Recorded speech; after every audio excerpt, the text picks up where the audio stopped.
It's Kung Fu d.wulf coming at you with a review of Bleach Chapter 652, The Theater Suicide, Scene 6. Now, what did I say? I said it when the freaking Bankai was revealed of Shinsui's. This theater suicide shit is gonna go on for as long as, or maybe longer, than Mayuri Kurosushi's Baby Hold My Hand little mini arc, okay? With his battle, okay? Bottom line, it's confirmed. It's going on. We're not ending it until probably number 7. Now, in this chapter, we get Now coming out with her magical paddle, her sacred treasure of the Issei family that Oda created from the depths of his ass. The depths of his asshole, okay? Out of fucking supreme and utter bullshit, he has created a Zanpakuto that apparently can be passed down from generation to generation because every person in the Issei family cannot use an Asuchi. Okay? They cannot use their own Asuchi. They can't create their own Zanpakuto because every fucking person in the Issei family that is at least a main branch family, from what this chapter is said, can use that damn Zanpakuto. Okay. Really.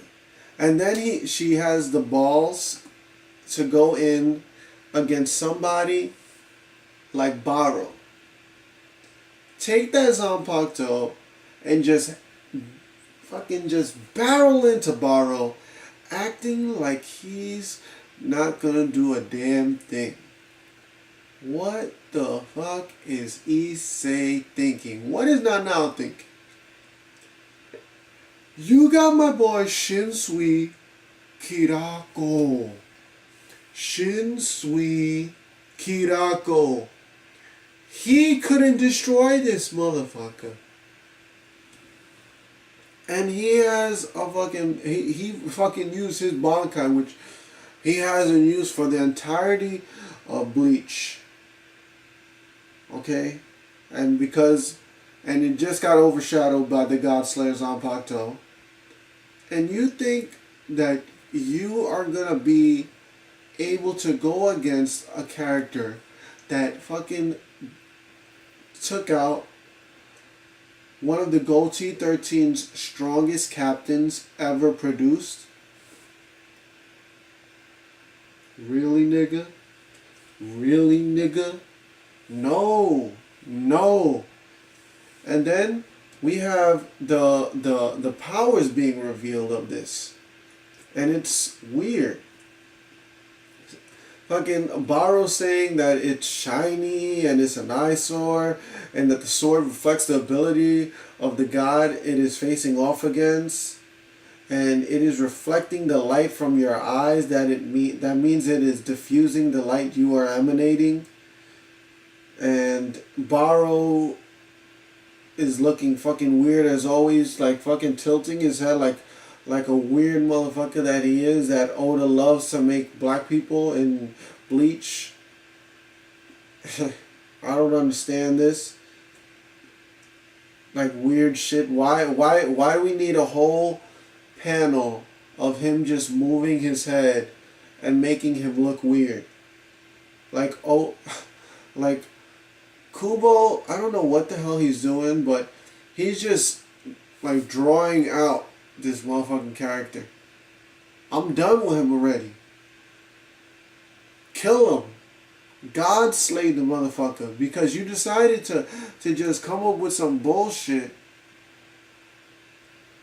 Like, oh yeah, I'm gonna make a Zanpakuto that's specifically designed for this exact fucking moment. Yeah, that's really great. Just take him out already, because it's ridiculous. I don't even want to Go in. I'm sick of Baro. I'm sick of this Zanpakuto. It just sounds too convenient and it's a bunch of bullshit. That's it. And then we get a flashback. Okay, we get a flashback into how Shinsui came into possession of the Zanpakuto because the mother of Nanao decided to give Shinsui the Zanpakuto and apparently the hairpins, I don't know, whatever, some bullshit, and it was good. It was an explanation, but it was basically irrelevant to the storyline to me because it just seems too convenient still. And then we have and then we have in this chapter saying that apparently the Issei family, that you have to be, obviously it's like some Hyuga shit basically, where if you're an Issei family, part of the Issei family, and you're like a branch member, you can't, like, you don't have the curse. You can't get the curse. So you have to be like a full head of the house member to get like the curse onto your family, because there's two Issei family like relatives, and one of them is a male, and this motherfucker looks pretty damn old, and he ain't dead. Okay, and apparently Nanao had a Zanpakuto Asuchi given to her in the beginning of her training in the training academy. Okay, she was given a Asuchi, and she couldn't like manifest a Zanpakuto from it. So she decided to pour all her efforts into Kidos to become part of the Kido Corps. But instead, she didn't go to the Kido Corps. She got transferred to Shinsui's division, which obviously Shinsui had to pull some strings in the Goatee 13 because he had captain level status to get her under his wing so he could watch over her. That's kind of fucking obvious, okay? From what the story's saying. But it just does not, and I mean it does not coincide with what the story said, like what Nimaya said of the Zero Division. The creator of Asochi, the creator of the Zanpakuto, said, what? What did he say? He said that every person in the Goatee 13, okay, has an Aosuchi and a Zanpakuto. Did he not? Is he not the creator of all the Asuchi and the Zanpakuto, and he knows everyone that's created because he's the creator of them? But apparently Nanao doesn't have one? Kubo, you're going through some bullshit. Okay, I call bullshit. Okay? You can't have somebody that's part of the Zero Division say that every person in the fucking Goatee 13 that goes through the training academy, that gets on a Asuchi, that is supposed to get a Zanpakuto spirit and a Zanpakuto, he says that they all have one, and then you can't just go back and say, oh yeah, apparently she didn't have one. No, that's bullshit. Fuck out of here. Fuck out of here. Okay?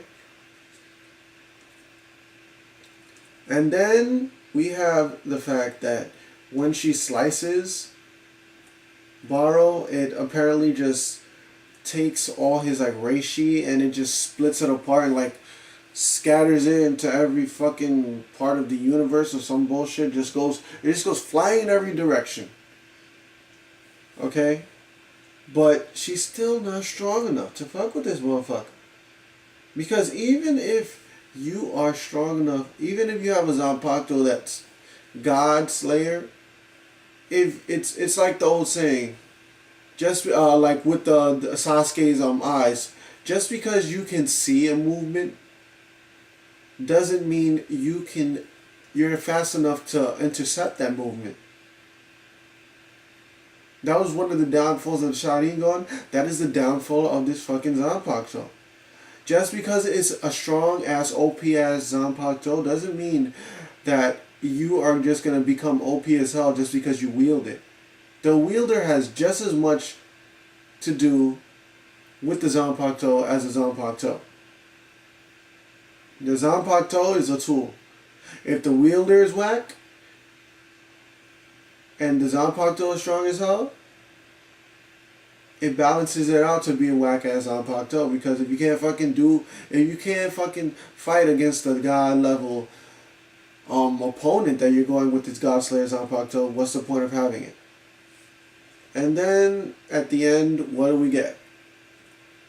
We get something saying that apparently somebody was executed because they stole one of the treasures, and out of all the people, I would think it probably had to be the mother, because why would the mother abandon her kid if she was still alive?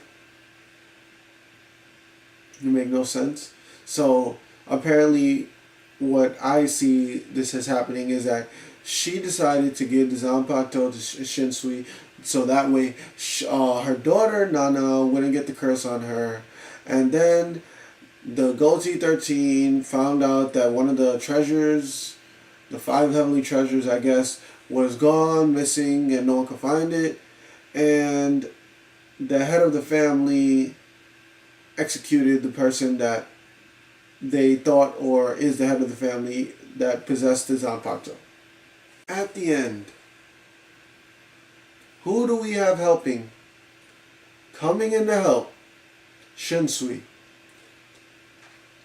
At least we know that you have to be skilled to hold on to this Zanpakuto and use it to its proficient, in a proficient manner, basically. To 100% proficiency, you need somebody that is fucking strong as hell to use this Zanpakuto. So he's basically gonna help her use Zanpakuto. That's basically it. This chapter was kind of a waste to me. It didn't show me anything that was significant to the story. It was just on and on rambling. We didn't get what the full spectrum of the Zanpakuto is. If it has any other powers besides scattering shit by hitting them and slicing fucking god level opponents. It showed a flashback of something that was interesting to a certain extent, but it really no one could really care less about that flashback. If you want to be totally honest, it had really no bearing on the story to me at least.